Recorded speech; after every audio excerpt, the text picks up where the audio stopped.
নমস্কার বন্ধুরা, আশা করি সবাই ভালো আছেন। তো আজকে দুপুরে হঠাৎই একটি কল আসলো। ফোনটি করেছিলেন সুজিত কুণ্ডু বলে, পিলখায় বাড়ি।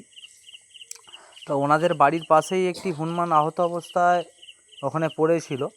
তো উনি দেখতে পেয়ে আমাদেরকে ফোন করেছিলেন। তো আমাকে ফোন করার পরে আমি সরাসরি ওখানে চলে গেছিলাম।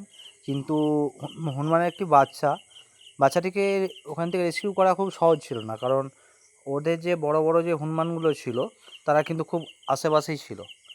আর বাচ্চাটির কন্ডিশন খুব ভালো একদমই ছিল না। মানে বীর যে হনুমান সে ওটিকে জখম করে দিয়েছে এরকম বুঝতে পারলাম। তো ওটিকে উদ্ধার করতে গেলে প্রথম কথা ওকে উদ্ধার করে হসপিটালে পাঠাবার প্রয়োজন ছিল। তো আমি অ্যাম্বুলেন্সে খবর দিই, অ্যাম্বুলেন্স আসে, ফরেস্টের টিম পুরোটাই আমাদের আসে। তো আসার পরে দেখতে পাচ্ছেন আমরা রেস্কিউয়ের জন্য আস্তে আস্তে এগিয়েছি, আর খুব সতর্কভাবে, কারণ আশেপাশ প্রচুর পরিমাণে হনুমান ছিল।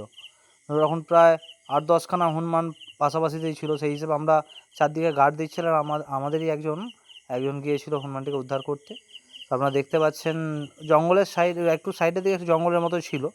তো আমরা গিয়েছিলাম, আমাদের খুব অভিজ্ঞতাবান যারা টিম রয়েছে তারা হনুমানটির কাছে গিয়েছিল, আমরা গার্ড দিচ্ছিলাম চতুর্দিকে। তো বাচ্চাটা খুবই অল্প বয়স, কিন্তু বীরের যে লড়াই হয় সেই সময় হয়তো যে পুরুষ বাচ্চাগুলো থাকে এগুলোকে অনেক সময় মেরে দেয়, এরকম সিস্টেম করে। তো তারই আহত হয়েছে, সেই ইয়েতেই আহত হয়েছে। আর বাচ্চাটিকে উদ্ধার করার পরে আমরা পাঠিয়ে দেবো ওটাকে আবার হসপিটালে, যে পশুদের যে হসপিটাল আছে ওখানে পাঠিয়ে তারপর ওকে চিকিৎসা হবে, তারপর আবার ছেড়ে দেওয়া হবে। সেই জন্যে নিয়ে যাওয়া হচ্ছে। দেখতে পাচ্ছেন এটা পিলখানা, প্রচুর মানুষের ভিড় ছিল আপনারা দেখতে পাচ্ছেন। আর সবার কাছে অনেকেরই বক্তব্য আমি শুনেছি যে হনুমান প্রচুর আসছে, ফল মানে কোনো ফসল হতে দিচ্ছে না।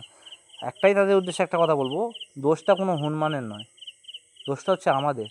আমরা তাদের যে আশেপাশে যে জঙ্গল ছিল সেগুলো সব নষ্ট করে ফেলেছি, যার সাথে তারা খাবার পাচ্ছে না। আমাদের কর্তব্য এই সময় একটাই হবে যে আশেপাশে যে ফাঁকা জায়গা আছে দূরে দূরে, মানুষের যেই বাসস্থান থেকে একটু দূরে যেই জঙ্গল রয়েছে সেখানে যদি আমরা কিছু ফলের গাছ লাগাতে পারি তাহলে কিন্তু এই প্রবলেমটা আমাদেরকে আর ফেস করতে হবে না। এটা শুধু আপনারা একবার মাথায় ঢুকিয়ে দেখুন, আমি ঠিক বললাম কি ভুল বললাম। আর ভিডিওটি লাস্ট পর্যন্ত দেখার জন্য অসংখ্য ধন্যবাদ।